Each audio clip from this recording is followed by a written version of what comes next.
besarnya Engkau, begitu dahsyat, penuh kuasa. Ajar kami, anak-anakmu, untuk kami senantiasa dalam hidup kami Tuhan, kami lebih mencintai Engkau Tuhan daripada apa yang terlihat, apa yang ada, segala fasilitas, segala semua yang Tuhan berikan buat kami. Jangan sampai kami terpesona dengan semua yang kami miliki, tapi biarlah kami terpesona kepada Sang Pemberi berkat, yaitu Yesus Kristus Tuhan kami.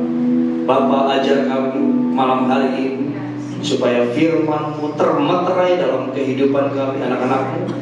Berapapun yang hadir, kami sangat percaya kuasa Tuhan tidak terbatas dan tidak ditentukan oleh berapapun jumlah yang hadir malam hari ini. Malam hari ini biar Engkau sendiri yang akan berbicara lewat lidah bibir hamba-Mu Tuhan. Hamba tidak mampu apa-apa tanpa Roh-Mu yang kudus. Oleh karena itu berbicara, pakai lidah bibir hamba dan singkapkan rahasia firman-Mu untuk kami semua, supaya kami pulang dari tempat ini, kami mendapatkan kehidupan yang diubahkan oleh firman. Terima kasih, urapi hamba-Mu, urapi kami semua, dan kami siapkan tubuh jiwa roh kami untuk kami menyambut kebenaran firman-Mu. Dan teman-teman saudaraku yang siap mendengarkan firman Tuhan bersama-sama dengan saya, kita berkata amin. Katakan amin. Oleh kiri kanan katakan, kamu cantik sekali, kamu ganteng sekali, kamu senang sekali bisa ketemu saudara. Kalian luar biasa ya. Pastikan suara saudara terdengar di samping kiri kanan saudara. Oke, silakan duduk dalam hadirat Tuhan. Shalom. Shalom. Wow, senang sekali saya bisa ada kembali di Fresh GBI Gajah Mada Semarang. Thank you buat kepengurusan yang memberikan kesempatan kepada saya, Pak Daniel Perdana, dan juga Gembala Sidang Koko Nathan dan Yuce. Jangan sampai salah sebut ya. Oke, ya. Saya thank you banget. Dan nanti bulan depan juga saya akan ada, tapi di Immanuel hari Kamis. Senang sekali saya bisa sampai di Semarang dengan selamat, dan tentunya saya kangen juga dengan Bapak Ibu teman-teman semua yang hadir malam hari ini. Oke, kita akan sama-sama belajar firman Tuhan yang sudah saya siapkan lewat layar monitor yang tersedia di depan Anda. Anda bisa perhatikan dengan seksama, dan saya akan selesaikan dalam tempo yang sesingkat-singkatnya. Kayaknya senang banget ya kalau tempo sesingkat-singkatnya. Oke, kalau khotbah sama orang pintar nggak perlu lama-lama, saudara. Ya, kasih ayat, tafsirkan. Enggak, saudara. Oke, kita akan sama-sama belajar firman Tuhan. Kali ini dalam tema yang akan kita bersama, yang sudah saya siapkan, yaitu cinta akan Roh Kudus. Katakan bersama dengan saya, cinta akan Roh Kudus. Cinta akan Roh Kudus. Mazmur 51 ayat yang 11 firman Tuhan berkata begini. Semuanya baca, yang live IG juga boleh baca bersama-sama, kita mengikuti firman Tuhan. Demikian bunyinya. 2, 3. Janganlah membuang aku dari hadapanmu, dan janganlah mengambil Roh-Mu yang kudus daripadaku. Oke, saudara yang terkasih, perkataan yang barusan Anda baca ini adalah perkataan Raja Daud ketika dia ini ditemukan bersalah dalam kehidupannya, yang dimana kalau nanti Anda pelajari, Anda baca, dia ini nganggur kebetulan di istana yang ada, sedang pergi berperang. Tapi dia itu seorang diri dan dia tidak berperang. Dia menikmati kekayaan, dia menikmati segala fasilitas, dia menikmati semua yang ada, yang dimana waktu dia sedang bangun pada sore hari dan dia berjalan di atas soto istana, dia melihat-lihat ke bawah dan ternyata dia temukan ada seorang wanita mandi. Dan saya percaya ketika seorang perempuan atau siapapun mandi tidak mungkin pakai jas, pasti telanjang. Dan waktu dia lihat itu timbul keinginan, dia suruh prajuritnya atau pegawai istana untuk panggil. Siapa yang berani menolak ketika raja panggil? Halo?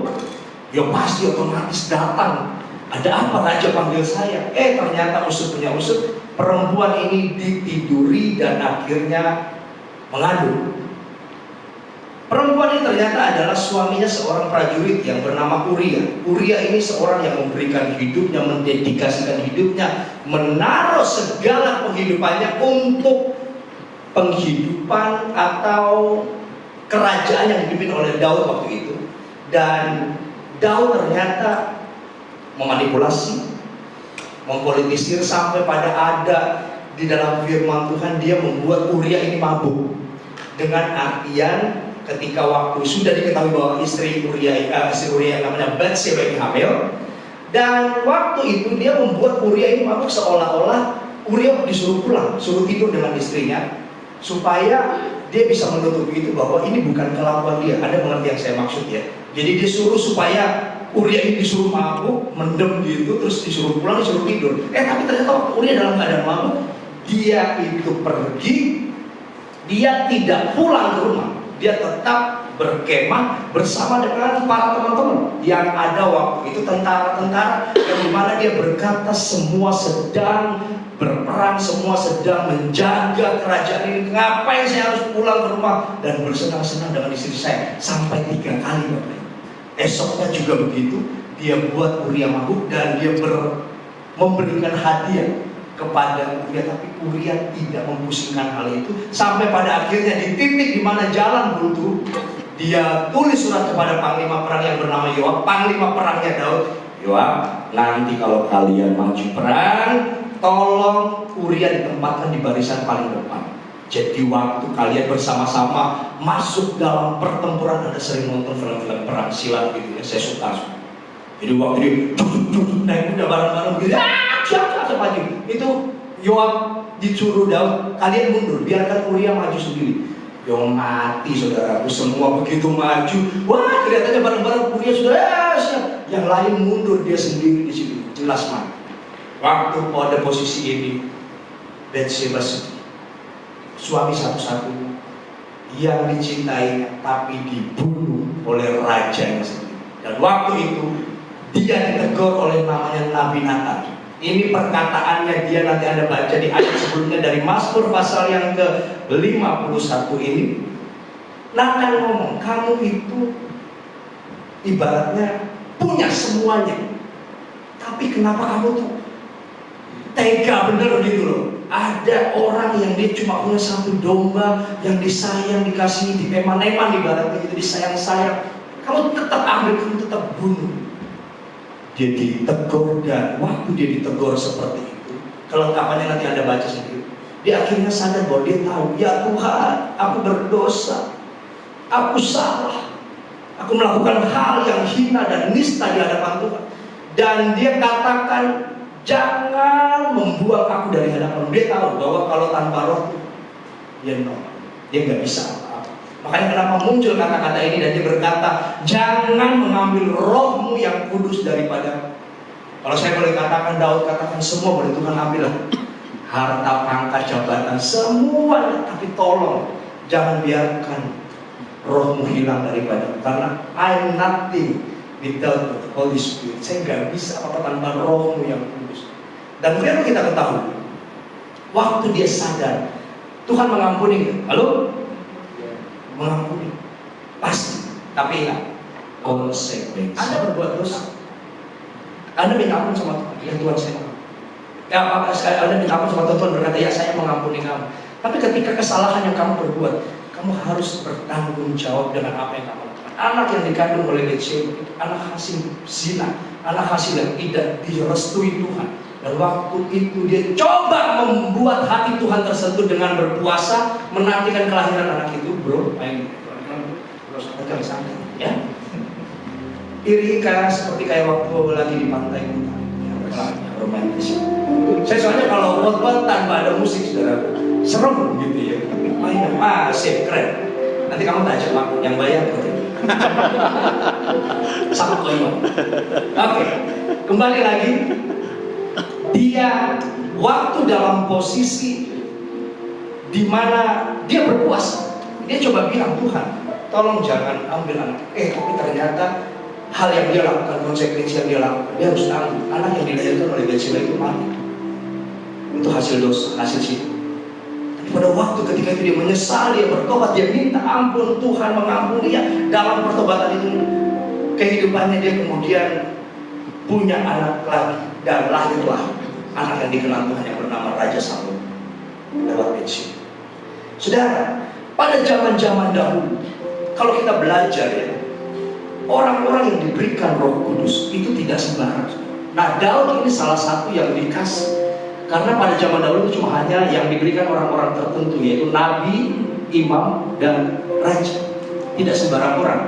Tapi bersyukur kita zaman sekarang ini, kita masuk ada di dalam namanya kasih karunia. Katakan zaman kasih karunia, 2, 3. Zaman kasih karunia di mana semua orang diberikan hak yang sama untuk menerima namanya Roh Kudus. Zaman dulu, ketika kita mau minta ampun, Anda nggak bisa serta-merta masuk. Katakan ini ruang Maha Kudus. Karena kalau Anda pelajari, saya tidak ada waktu untuk menjelaskan terlalu panjang. Jadi saya akan ceritakan ada halaman, parkiran, kemudian ada ruang kudus, ada ruang Maha Kudus. Yang bisa masuk ruang Maha Kudus hanya imam besar. Kita orang biasa, maaf, orang jemaat awam mau masuk ruang Maha Kudus, zaman dulu langsung putus nafas dan tidak bisa, karena Tuhan itu terlalu suci. Kita manusia berdosa dan kekudusan tidak bisa dipertemukan dengan dosa. Waktu misalnya katakan saya berdosa, terus saya datang bawa kambing, datang ke sini, saya ketemu dengan imam besar namanya Pastor Dani. Dari jauh tuh orang-orang sudah banyak nunggu di halaman. Ketika saya datang bawa kambing, orang-orang udah lihat, wah, Ali yang bawa kambing, dia berarti dosanya segede kambing. Ngapain dia itu sama aku ya? Karena di sini ditulis orang yang berdosa sesuai dengan kapasitas dosanya, bawa sesuai dengan kapasitas dosanya. Burung merpati, sapi, kambing, domba, itu dibawa. Nah, waktu dia ketemu dengan imam besar itu yang menerima kambing itu, dan dia bilang, bro, kamu tunggu sini, kamu boleh masuk. Saya minta pengampunan buat kamu, dan kambing korban persembahan yang kamu kasih saya terima, saya bawa masuk. Dipotong, kemudian darahnya itu dipercikan dan diminta pengampunan dosa. Dia yang masuk ke dalam ruang Maha Kudus minta pengampunan. Imam besar itu dikasih juga yang namanya, kalau Anda tahu ada namanya rantai, dan di rantai itu ada kayak lonceng. Dalam bahasa Alkitabnya giring-giring. Jadi kalau dia jalan kerincing, itu fungsinya untuk apa? Nah, kalau dia masuk ke dalam ruang Maha Kudus, imam besarnya berdosa juga, mati di dalam. Itu nggak boleh ada orang yang dari luar terus masuk tiba-tiba mau mengambil jenazahnya, mati sekalian. Terlalu ribet zaman tahun-tahun perjanjian lama dan Taurat. Ini mau masuk mau ngambil mayat jenazahnya si imam besar, mati pisan. Jadi kenapa ada namanya rantai dari luar itu, orang-orang pada nunggu. Jadi waktu dikering-kering, digoyang-goyang kaki imam besarnya, oh berarti saya urip, masih hidup. Waktu dikering-kering, oh masih hidup. Waktu diginikan gak ada respon dari dalam, berarti imam besarnya sudah mati. Satu-satunya cara gimana? Sana mau masuk, gak boleh bos, harus ditarik. Pakai rantai yang sudah diikat di kaki imam besar. Terlalu ribet. Dan saya baca hal ini, aduh, kalau misalnya di zaman sekarang masih seperti zaman dahulu, Anda akan datang ke gereja sini mau minta pengampunan dosa, Anda tidak boleh masuk ke sini. Pasti di halaman itu penuh dengan kambing, sapi, burung merpati, dan gereja ini pasti akan penuh dengan bau-bau asing. Itu zaman di mana perjanjian lama. Oke, saya ingin katakan bahwa Daud ini dia lebih mencintai Tuhan, lebih mencintai roh Tuhan daripada segala yang Tuhan kasih buat dia. Tapi berapa banyak kita orang-orang yang terpesona dengan berkat yang Tuhan berikan buat kita, daripada kita memfokuskan, memandang daripada Sang Pemberi berkat. Saya punya teman banyak yang dimana mereka memulai dari roh, mereka melayani bersama dengan saya, mereka pindah ke Jakarta, mencari peruntungan, mencari kerja, atau mengambil nasib sampai di sana mereka tiba-tiba kaya, tiba-tiba pindah agama. Saya kaget. Ya, mereka ditawari segala sesuatunya, ditawari segala fasilitas apa yang mereka punya. Kamu ikut ke saya akan kasih kamu pangkat, saya akan kasih kamu jabatan, saya akan kasih kamu semua apa yang kamu mau. Asal kamu ikut saya. Dia berpikir, oke lah, gak apa-apa, saya mau. Dia lupa bahwa percuma dia punya semua yang ada di dunia, tapi sampai di surga Tuhan bilang, siapa lu bos? Saya gak kenal, menyerah daripada waktu studi 21.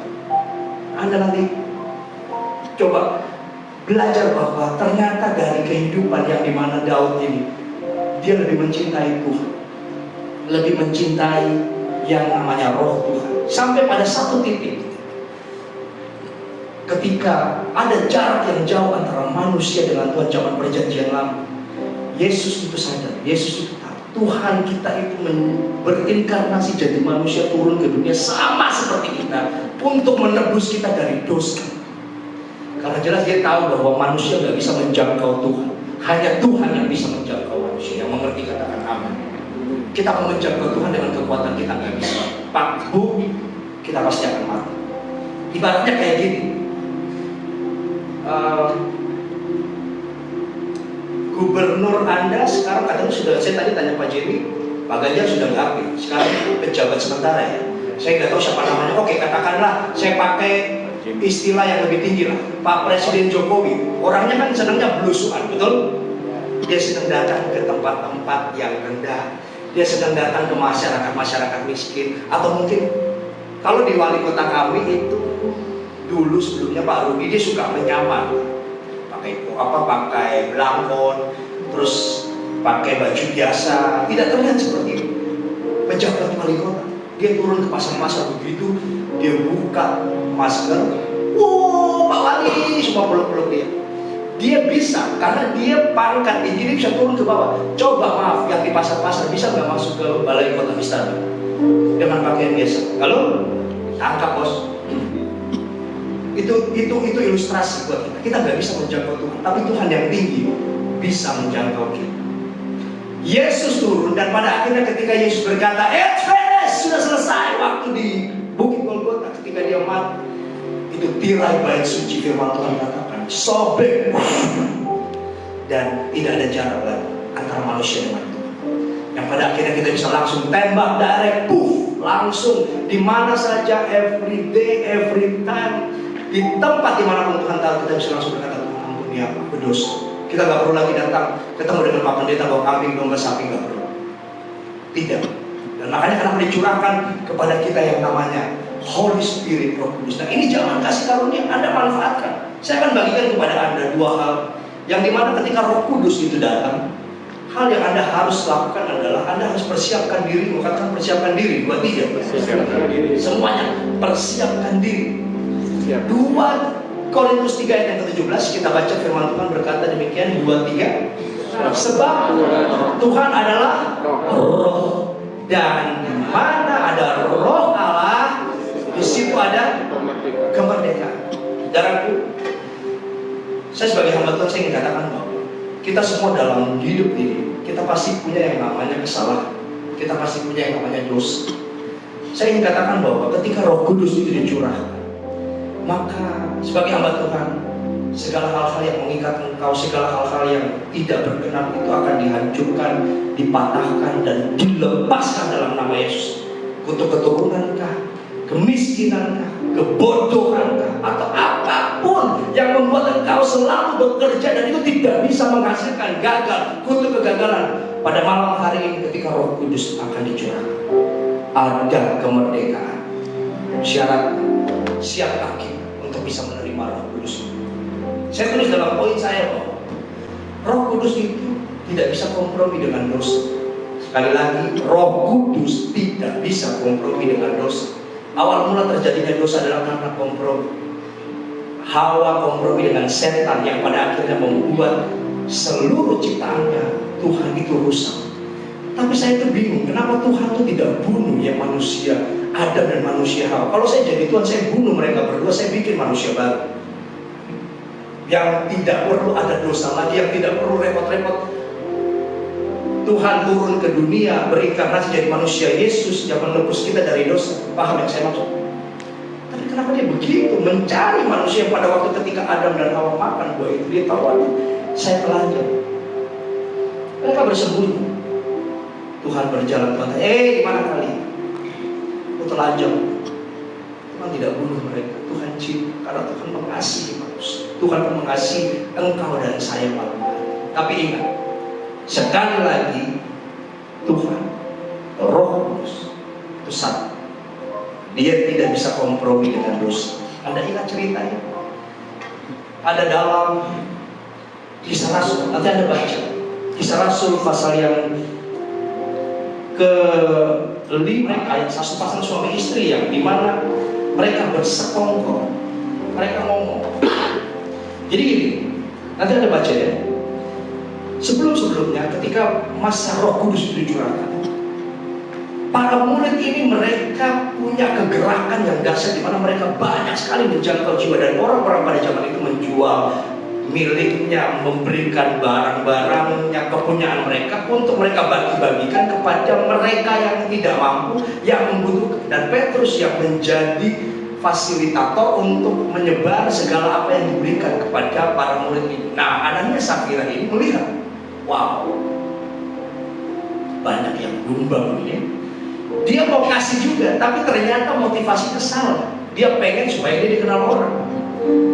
Dia pengen supaya dia dipandang orang.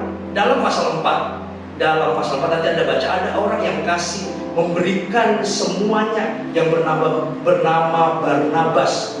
Itu dikenal karena dia memberikan semua. Dan dia waktu itu, Barnabas kasih banyak. Ini kira-kira terjemahan saya ya. Dan waktu itu Ananias Safira itu berpikir, saya juga mau. Tapi dia bilang, Fir, istrinya Safira, nanti kalau kita belinya, kita jual tanah kita kasih. Tapi nggak usah kasih semua, separuh aja.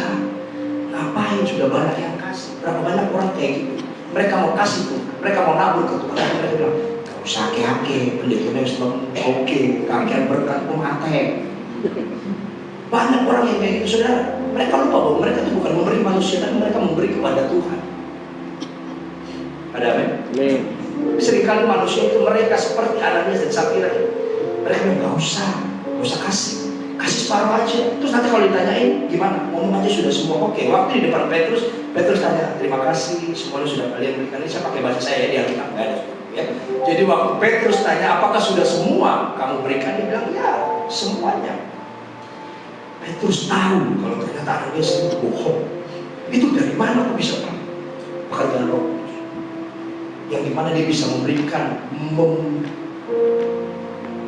kasih tahu bahwa hal-hal rahasia yang di masa-masa yang akan datang, yang belum sebelumnya terjadi ataupun akan terjadi, itu Roh Kudus akan memberitahukan kepada kita. Nah, waktu Petrus tanya itu, si Ananias bilang sudah semua.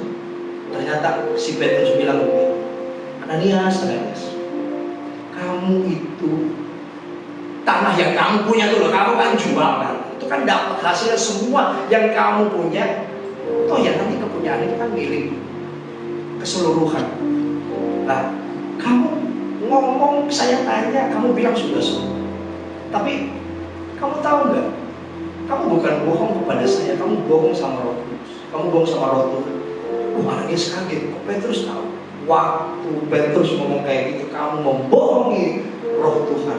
Seketika itu juga langsung mati di tempat. Ini mereka dalam posisi Petrus lagi di banyak orang, dan waktu Ananias ditanya seperti itu, mayatnya diusung waktu dia mati. Selang 3 jam, Safira datang lagi. Nanti Anda baca keseluruhan. Dia ditanya lagi sama Petrus, betul nggak semua yang kamu jual hasil tanahmu ini kamu kasih untuk gereja? Sudah semua kan? Betul, semua. Safira, kamu pun diliputi dengan kebohongan, hal-hal yang tidak benar. Barusan orang angkat suamimu dulu, sekarang kamu pun akan diusung, mati saat itu. Dari kisah ini, saya bukan berkata bahwa Anda kalau misalnya melakukan hal yang zaman sekarang, kemudian Anda melakukan hal yang dosa, Anda tiba-tiba bisa berbeledek tuh mati gitu, enggak. Tapi mati pekerjaan, mati rumah tangga, mati keharmonisan. Ketika Anda mulai berkompromi dengan yang namanya dosa, maka hal-hal itu akan ada dalam diri.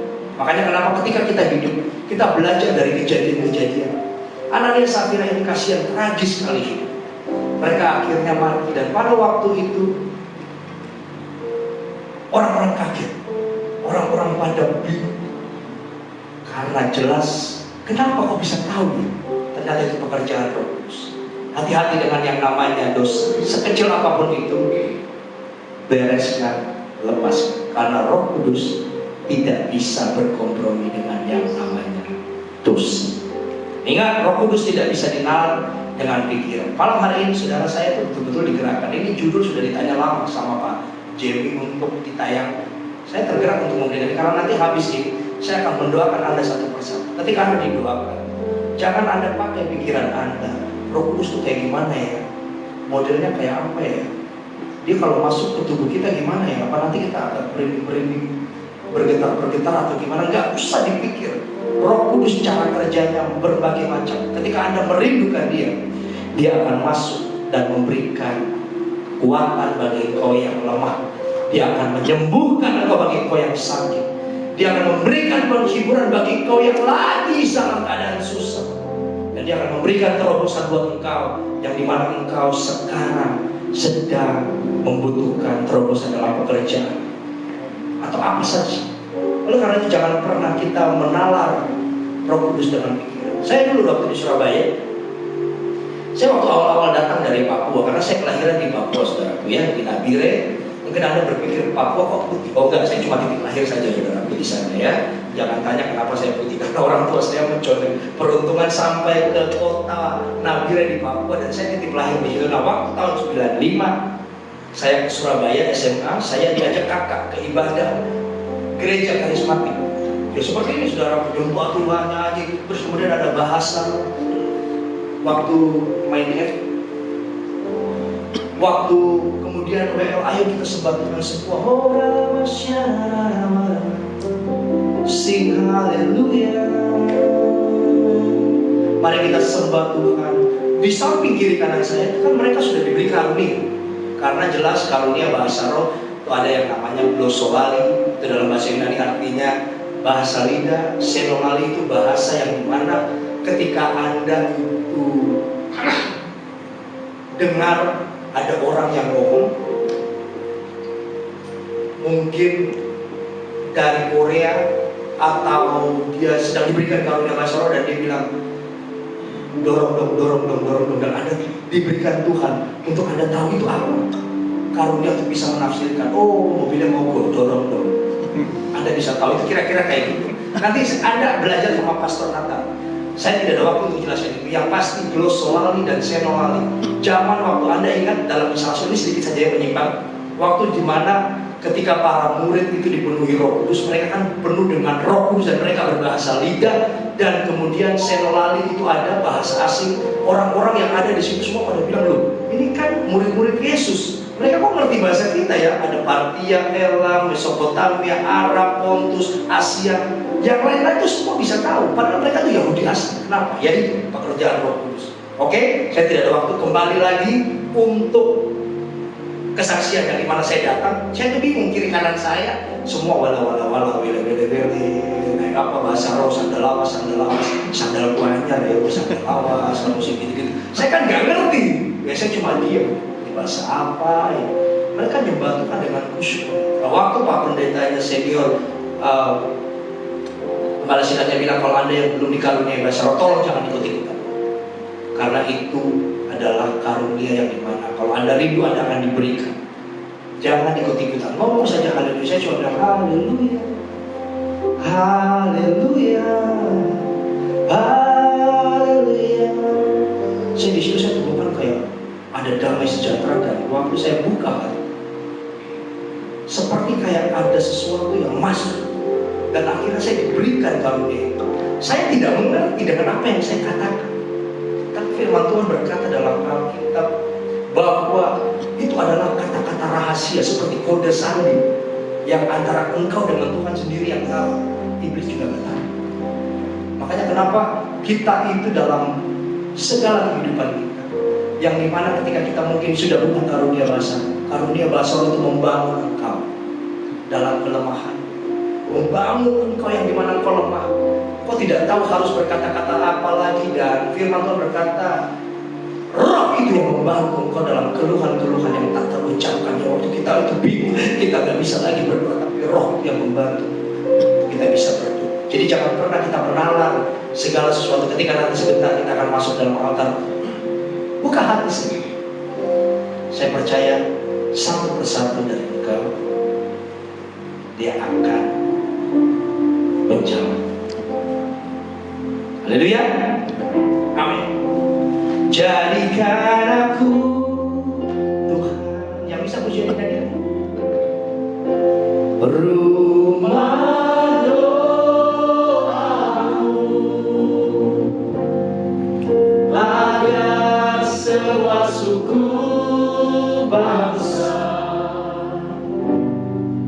datang menyembahmu.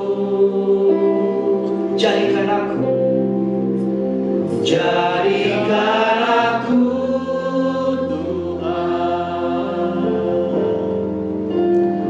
rumah doamu. Yes.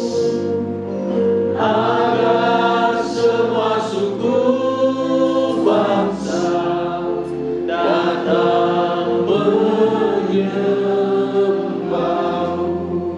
Yang kedua, yang terakhir, ketika Roh Kudus dicurahkan, apa yang harus Anda lakukan?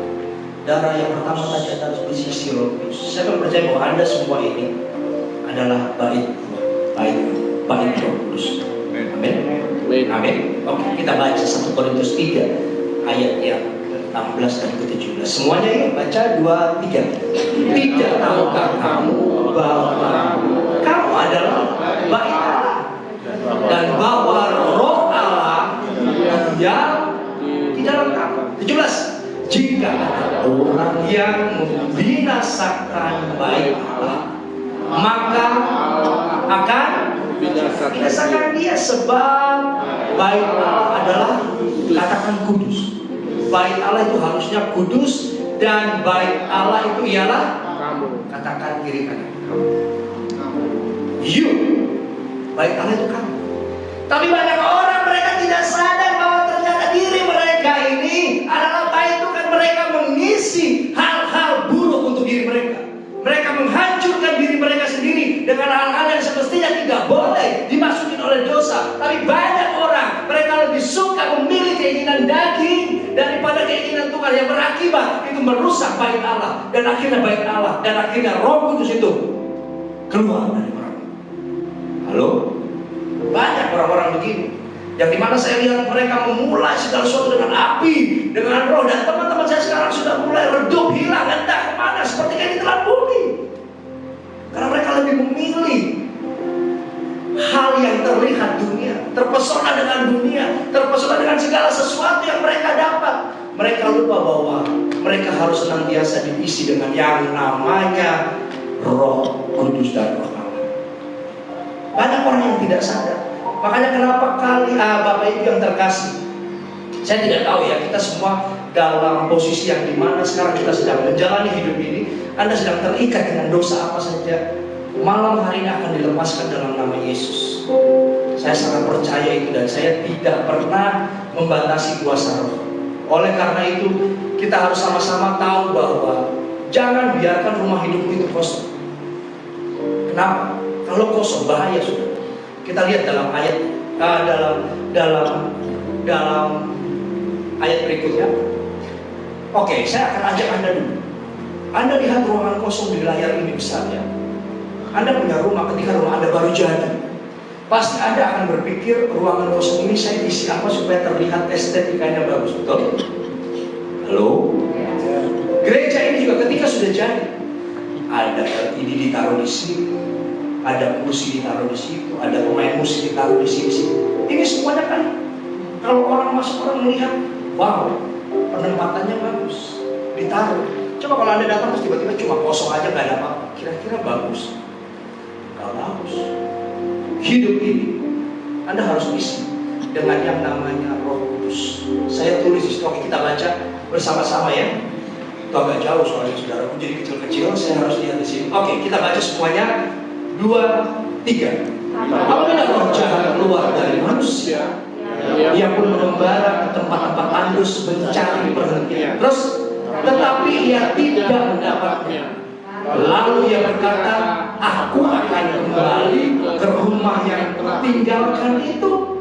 Maka pergilah ia dan mendapati rumah itu apa?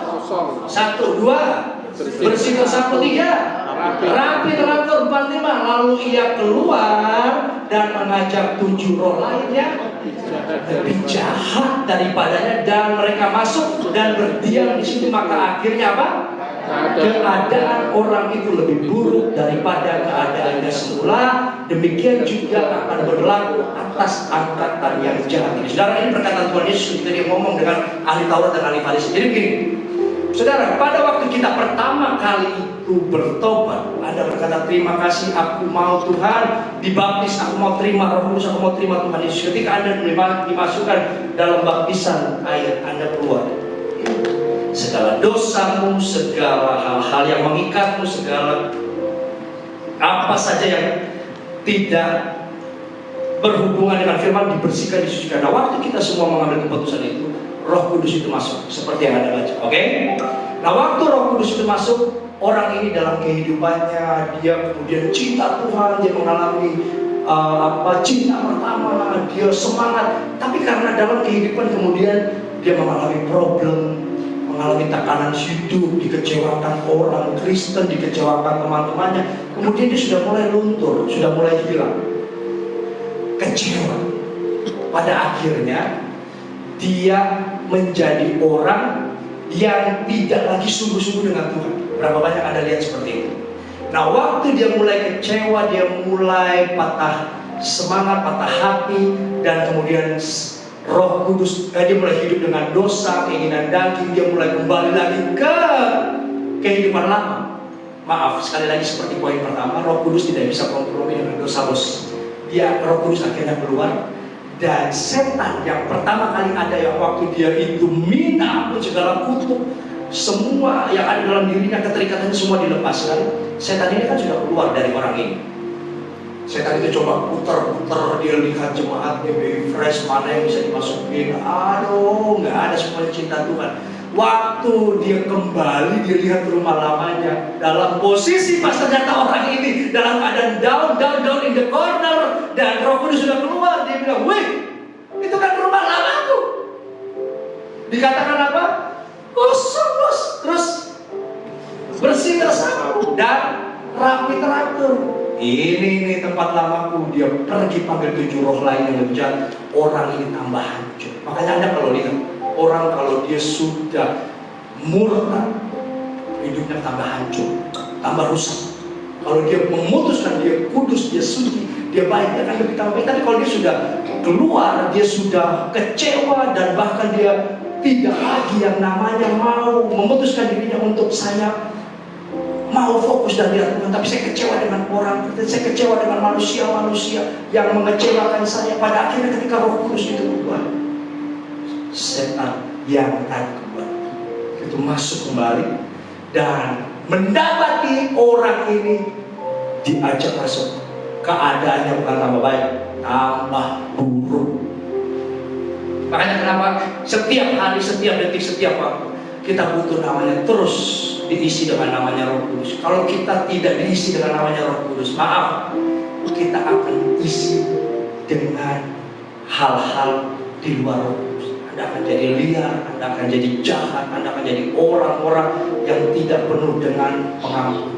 Oleh karena itu, belajarlah bahwa firman yang kita baca, kita dengar, ketika Daud ini diurapi menjadi raja, saudara.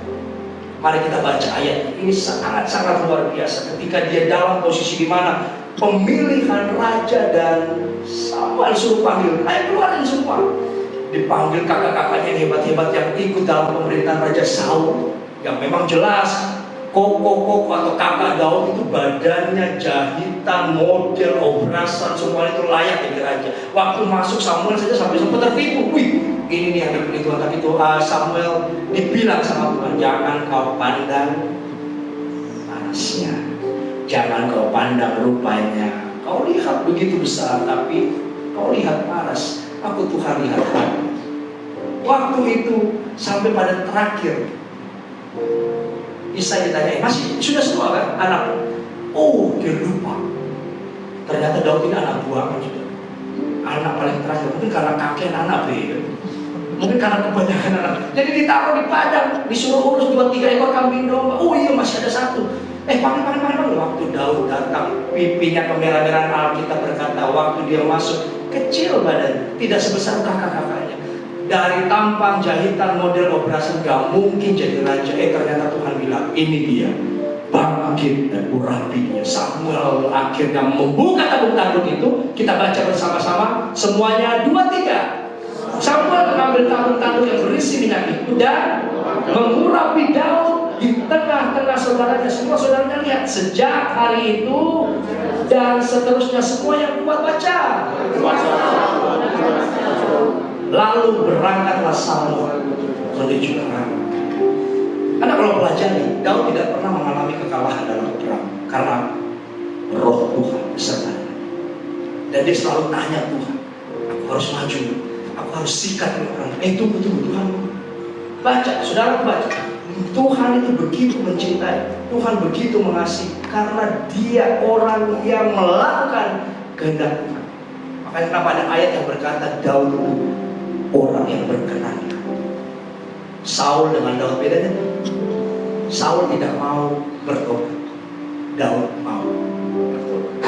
Malam hari ini jangan sampai ketika Anda sudah dengar firman Tuhan katakan bertobat tapi Anda mengeraskan hati. Jangan sampai jadi Saul, tapi kita belajar supaya kita menjadi orang yang tersadar untuk kita menjadi orang yang mau bertobat. Poin terakhir, Roh Kudus, mau engkau kaya, maaf, mau engkau miskin, mau engkau cantik, mau engkau jelek, mau engkau tinggi, kurus, pendek, apa dan segala macam, Dia tidak memandang itu. Asal kau buka hati dan kau rindu, malam hari ini akan ada lawatan besar untuk melakukan saya. Kita tutup mata. Roh Kudus hadir di sini, mengalir, tolong diganti lagi, di bait suci. Perkara ajaib pun terjadi, kuasa mujizat nyata, karena Roh Allah sedang bekerja. Semua katakan, Roh Kudus hadir di sini. Saudara, nyanyikan dengan sungguh, mengalir di bait suci. Nanti presiden worship bisa bantu saya. Perkara ajaib pun terjadi, kuasa mujizat nyata, karena Roh Allah sedang bekerja. Tiada yang mustahil dan tiada yang sukar bila Roh Allah turut bekerja. Tiada yang mustahil bagi orang percaya, karena Roh Allah turut bekerja di antara kita. Bersama katakan, Roh Kudus hadir di sini. Roh Kudus hadir di sini, mengalir di bait suci. Perkara ajaib pun terjadi, kuasa mujizat nyata, karena Roh Allah sedang bekerja.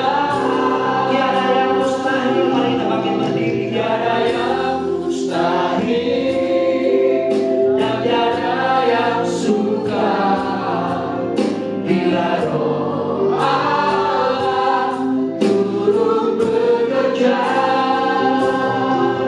Tiada yang mustahil bagi orang percaya, karena Roh Allah turut bekerja di antara kita. Malam hari ini kalau kau ada yang mengalami beban berat, atau mungkin kau sedang diliputi dengan ketakutan, cemas, khawatir yang menghantui hidupmu, atau bahkan mungkin kau sedang memutuskan malam hari ini untuk kau bunuh diri, tidak tahu lagi kau harus kemana, kau bahkan tak tahu lagi harus meminta pertolongan kepada siapa. Malam hari ini kau datang ke alamat yang benar, karena malam hari ini akan ada pemulihan dalam hidup. Malam hari ini akan ada terobosan, malam hari ini akan ada kekuatan dari Tuhan Yesus. Oleh sebab itu engkau yang mungkin datang dengan sakit penyakit, percaya bahwa Dia dokter di atas segala dokter, Dia tabib di atas segala tabib, dan segala penyakit sakitmu akan disembuhkan malam hari ini, asal engkau percaya. Dan ingat, cintailah Roh Kudus lebih daripada apa yang kau punya. Segala sesuatu yang kau miliki saat sekarang ini, segala sesuatu yang kau punya saat sekarang ini, saudaraku, teman-temanku, Bapak Ibu yang terkasih, itu akan kau tinggalkan, bahkan hilang, sirna, fana. Daripada akhirnya ketika engkau bersungguh dengan Tuhan, rohmu akan ada bersama-sama dengan Bapa di surga. Oleh karena itu cintai Dia lebih daripada segala. Jangan mencintai apa yang ada di dunia ini lebih daripada Tuhan, lebih daripada Roh Kudus. Persiapkan diri. Segala dosa yang masih mengikat engkau, malam hari ini ambil keputusan, saya mau dilepaskan dalam nama Yesus. Dan baikmu, baik suci, rumah roh, kau harus isi kembali. Hari ke sehari, jangan biarkan engkau diisi